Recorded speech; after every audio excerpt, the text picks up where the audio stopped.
Assalamualaikum warahmatullahi wabarakatuh. Bapak Ibu dosen penguji uji kinerja pada PPG Transformasi. Perkenalkan, saya Ilham Hardianto, guru SD Impres 36 Kabupaten Sorong dan sekaligus mahasiswa PPG Pendidikan Agama Islam BAS 4 tahun 2025 di LPTK UIN Sunan Kalijaga, Yogyakarta dengan NIM 25404131984. Pada hari ini tanggal 7 Februari 2026, saya akan melaksanakan praktek pembelajaran dalam rangka penilaian uji kinerja di SD Impres 36 Kabupaten Sorong kelas 6 dengan materi kodo dan kodar. Terima kasih dan selamat menyaksikan. Assalamualaikum warahmatullahi wabarakatuh.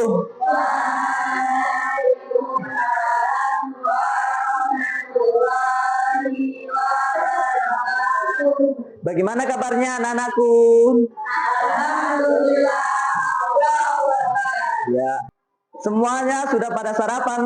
Sudah. Ya. Jadi sebelum kita melaksanakan pembelajaran, marilah kita berdoa, kemudian dilanjutkan dengan murojaah surat Al. Ya, ayo ketua kelasnya maju.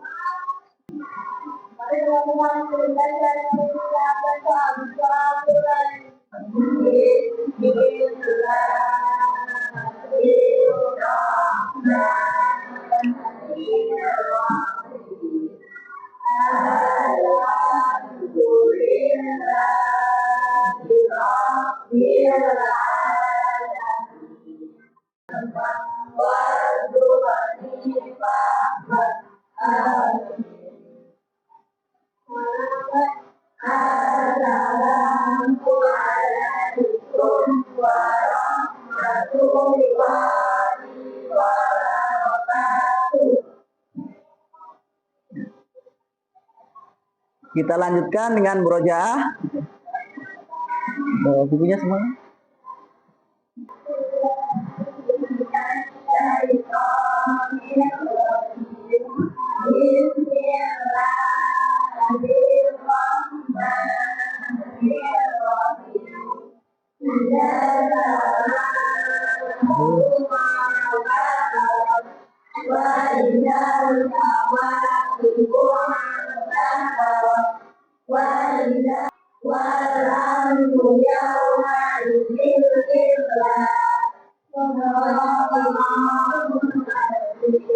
Ya, alhamdulillah kita sudah murojaah ya. Jadi setelah itu Pak Guru mau absen dulu ya. Ya, sebelum Pak Guru absen, coba semua berdiri. Berdiri ayo. Pak Guru mau lihat kerapiannya, kerapian bajunya. Coba. Ya. Oke, perhatikan, sudah pada rapi? Ya. Oke, semuanya duduk kembali. Pak Guru absen ya. Semuanya hadir? Ya. Aga Fatah Merdeka. Hadir. Ya. Almira Habibah. Almira. Ya, hadir. Ya. Semuanya sudah pada hadir ya? Ya, alhamdulillah ya. Jadi pada kesempatan hari ini kita akan belajar mengenai kodo dan kodar ya. Kalian cinta Indonesia? Ya. Semua cinta, senang jadi orang Indonesia? Ya. Jadi kalau kalian cinta Indonesia, kita menyanyikan lagu wajib Indonesia Raya. Ya.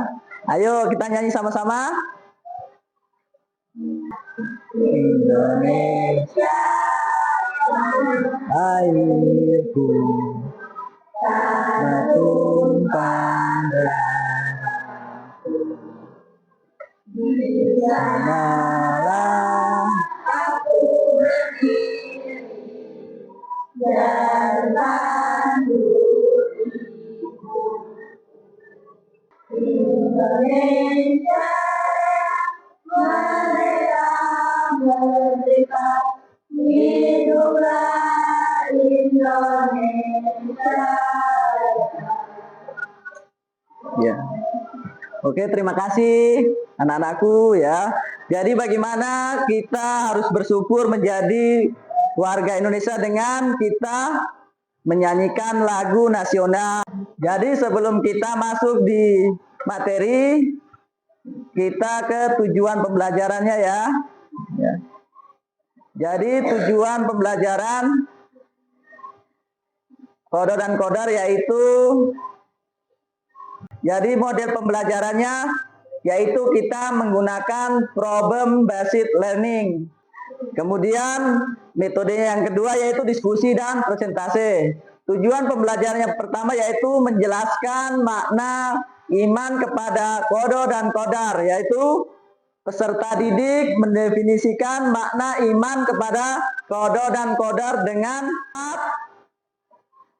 peserta didik mampu mempresentasikan hasil diskusi dengan sistematik, menggunakan bahasa yang jelas, dan menunjukkan penguasaan materi yang diberikan kepada guru ya.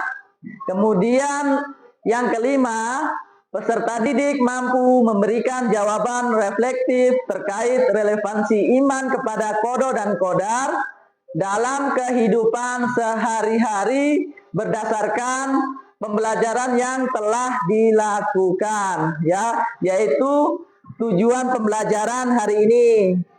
Sudah jelas? Ya. Apa kalian masih ingat dengan rukun iman? Masih ingat? Rukun iman ada berapa? Ya, yang pertama apa? Coba. Ya, yang kedua. Ketiga, iman kepada kitab Al-Quran. 4. Ya, 5. 6. Ya. Pada kali ini kita pelajari apa? Rukun iman yang keberapa? Rukun iman yang ke-6 yaitu Qada dan Qadar ya.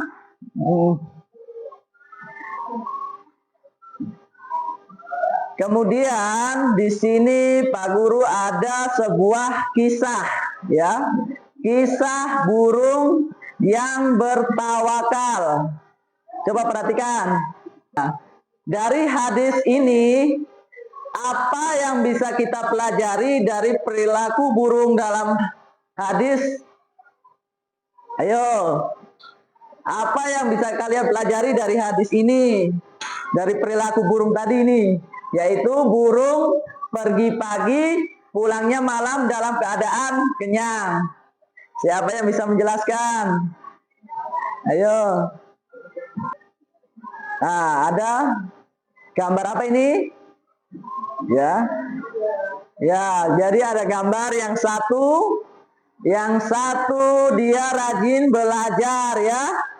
Ya, yang satu jadi pemenang ya.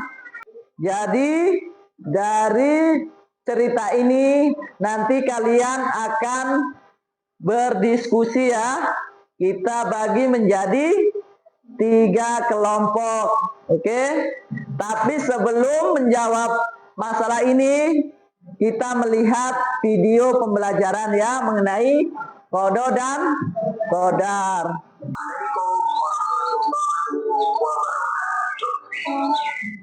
Ya, ya baru saja kita melihat video tentang Qada dan Qadar.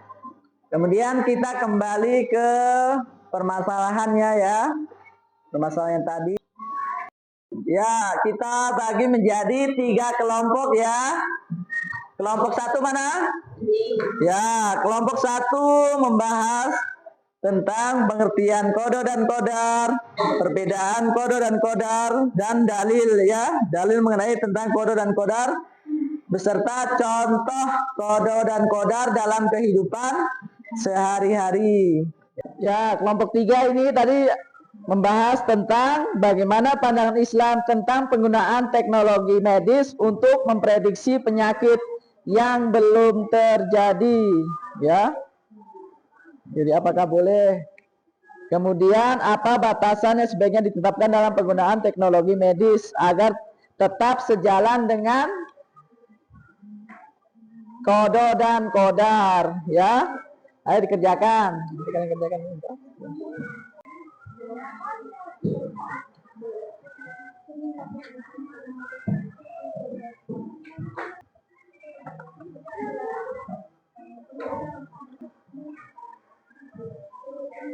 Siapkan yang menjadi juru bicara di depan, ya. Yang mendiskusikan di depan siapa? Kelompok 3. Namanya siapa? Ya, Devi. Lanjut mempresentasikan kelompok 2 atau 3 dulu? 3 dulu ya. 2 dulu. Ayo. Kelompok 2 dulu. Maksimal. Manusia tetap diwajibkan berikhtiar maksimal karena ikhtiar adalah amanah dan kewajiban yang harus ditanggungjawabkan.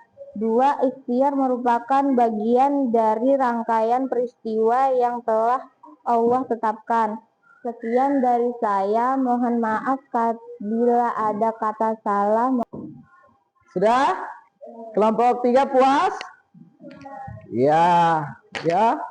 Oke. Jadi bagaimana ketika kita sudah berusaha semaksimal mungkin, tapi kenyataannya kita cuma tidak berhasil. Misalnya, saya sudah belajar siang dan malam, saya ingin memiliki nilai 100, tapi ketika ulangan soalnya beda. Nah, ketika ulangan misalnya kalian ini belajar sungguh-sungguh, kemudian sudah belajar kisi-kisinya, tapi ulangannya soalnya beda. Waduh, akhirnya nilai kalian tidak jadi 100, jadi 80.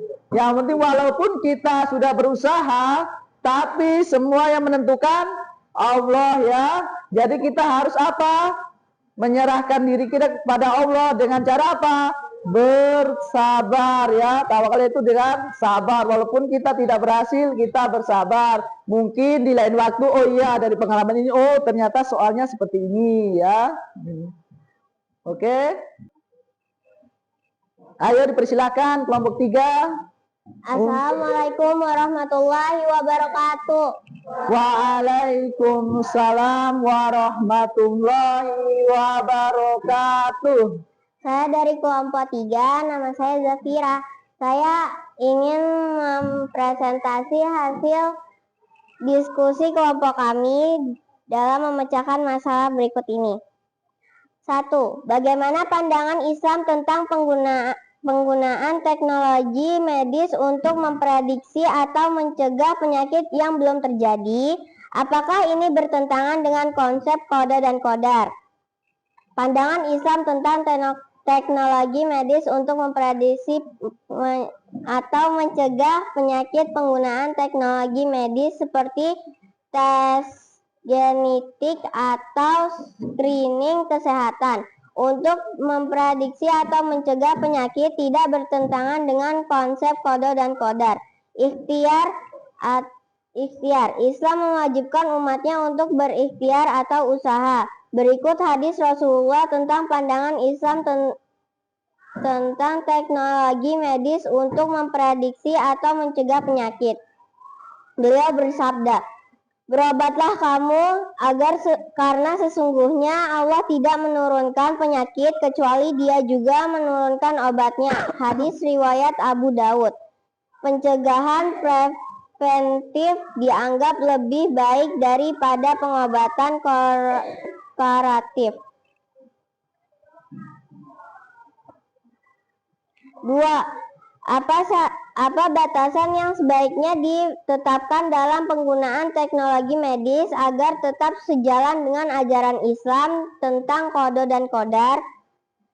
Batasan penggunaan teknologi medis agar tetap sejalan dengan qada dan qadar. Agar penggunaan teknologi medis tetap berada dalam koridor syariat, terdapat beberapa batasan yang harus diperhatikan. Tidak mendahului takdir, menyombongkan diri. Manusia harus sadar bahwa teknologi hanyalah alat.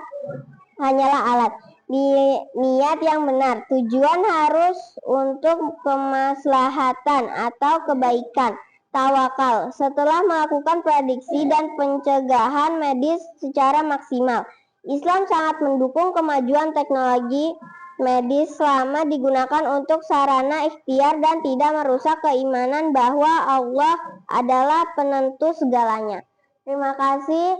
Sekian dari saya. Mohon maaf kalau ada kesalahan. Wassalamualaikum warahmatullahi wabarakatuh. Waalaikumsalam warahmatullahi wabarakatuh. Kita berikan tepuk tangan kepada kelompok 3. Oh ya. Ya, terima kasih anak-anakku ya. Persentasenya dari kelompok 1, 2, dan 3 sangat luar biasa ya.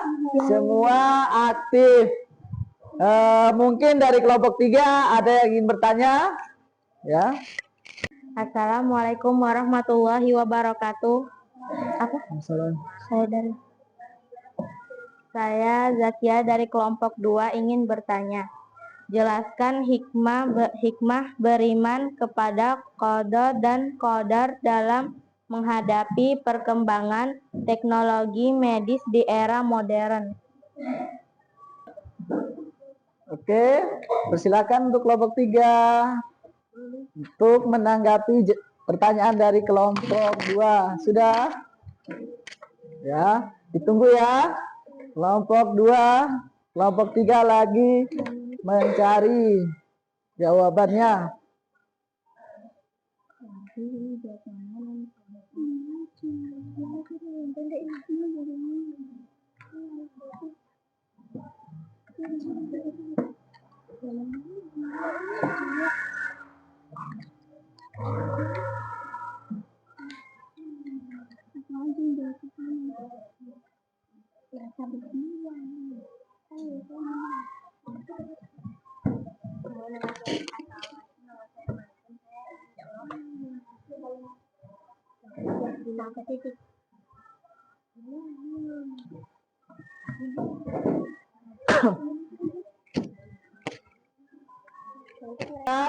Jadi presentasi dari kelompok 1, 2, 3 luar biasa semua ya. Jadi kalian sudah tahu makna dari apa?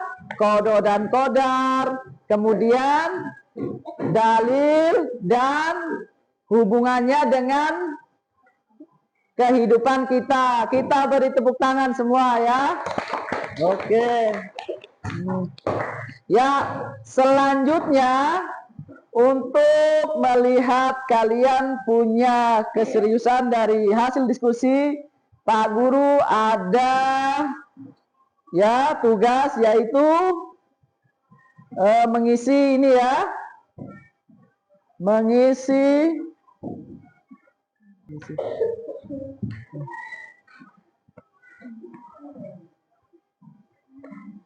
sudah semua dapat? Ya. Ya, kalian dari materi yang tadi, dari materi dari diskusi kalian, nah, kalian jawab dari kasus ya, dari kasus yang telah dijelaskan teman-teman kalian, kalian jawab.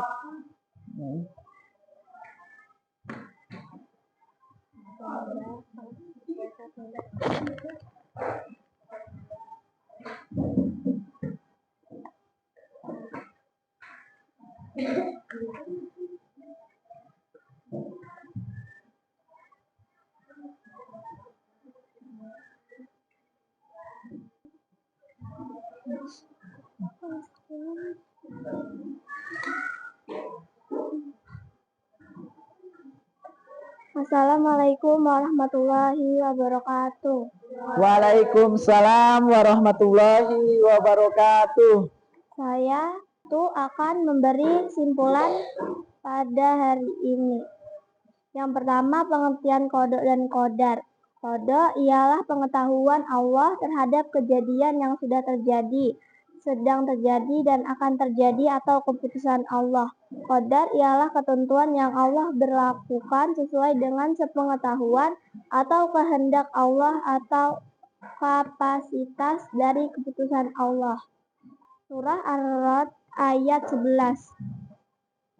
Sekian dari kesimpulan yang saya berikan dari kelompok 1. Assalamualaikum warahmatullahi wabarakatuh. Ya, terima kasih ya. Yaitu kesimpulan dari materi hari ini. Kemudian hikmah beriman kepada qada dan qadar ya. Ayo, hikmah apa yang bisa diambil? Siapa yang akan maju? Hikmah beriman kepada qada dan qadar. Beriman kepada qada dan qadar memiliki hikmah bagi kehidupan manusia. Di antaranya sebagai berikut. 1. Menumbuhkan sifat rendah hati dan menghindari sifat sombong. Orang yang beriman kepada qada dan qadar akan menyadari bahwa kesuksesan dan 4. Melatih berbaik sangka, husnuzan. Meyakini qada dan qadar dapat melatih terbaik sangka kepada Allah Subhanahu wa Ta'ala, karena semua ketetapannya adalah yang terbaik bagi hambanya. Sekian, wassalamualaikum warahmatullahi wabarakatuh. Waalaikumsalam warahmatullahi wabarakatuh. Ya, demikianlah pelajaran mengenai qada dan qadar pada hari ini. Ya, kalian tadi sudah mengetahui apa itu makna qada dan qadar, kemudian dalilnya, kemudian hikmah apa yang bisa diambil dari pelajaran hari ini. Kita semua sudah selesai. Terima kasih atas waktunya. Ya, pelajaran selanjutnya yaitu minggu depan yaitu takdir, mubram dan mualak ya. Ya, sebelum kita mengakhiri kita berdoa dulu ya. Masih semangat? Masih. Ya, ayo satu orang kita berdoa. Doa mulai. Bismillahirrahmanirrahim. Wa atubu ilaihi. Amin. Ya, demikianlah pelajaran hari ini. Mudah-mudahan anak-anakku sehat semua sampai tujuan dengan selamat. Ya, wassalamualaikum warahmatullahi wabarakatuh.